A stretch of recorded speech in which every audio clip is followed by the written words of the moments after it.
भाई भाई देखना मेरा फोन हैक हो गया है। हाँ हैक? हाँ, क्योंकि पता नहीं कैसे मेरे पर्सनल कॉल पे करी गई बातें दोस्तों को पता चल जा रही है यार। ಹಿಸ್ಟ್ರಿಯಲ್ಲೇ ಅತ್ಯಂತ dangerous scam sim swap scam. ಈ ಸ್ಕ್ಯಾಮ್ ಬಗ್ಗೆ ಪ್ರತಿಯೊಬ್ಬರಿಗೂ ಗೊತ್ತಿರಲೇಬೇಕು. ಯಾಕಂದ್ರೆ ಈ ಸ್ಕ್ಯಾಮ್ ಆದ್ಮೇಲೆ ಬ್ಯಾಂಕ್ ಅಕೌಂಟ್ ಇಂದ ದುಡ್ಡು ಖಾಲಿ ಆಗೋದಕ್ಕೆ ತುಂಬಾ ಟೈಮ್ ಬೇಕಾಗಿಲ್ಲ.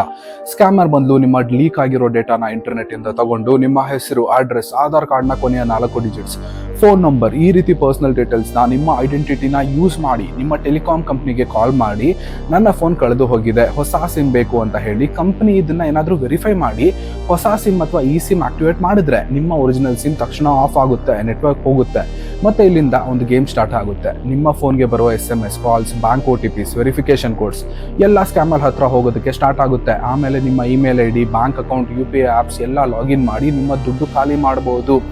ಹಾಗಾದ್ರೆ ಈ ಸ್ಕ್ಯಾಮ್ ಇಂದ ಹೇಗೆ ಸೇಫ್ ಆಗಿ ಇರೋದು? ಫಸ್ಟ್ ಸ್ಟೆಪ್, ನಿಮ್ಮ ಸಿಮ್ ಕಂಪ್ನಿಗೆ ಕಾಲ್ ಮಾಡಿ port out pin support option ಇದೆಯಾ ಅಂತ ಕೇಳಿ. ಇದ್ರೆ ತಕ್ಷಣ ಆಕ್ಟಿವೇಟ್ ಮಾಡ್ಕೊಳ್ಳಿ. ಈ ಪಿನ್ ಇಲ್ಲದೆ ನಿಮ್ಮ ಸಿಮ್ ಪೋರ್ಟ್ ಮಾಡೋದು ತುಂಬಾ ಕಷ್ಟ ಆಗುತ್ತೆ ಬೇರೆಯವ್ರಿಗೆ.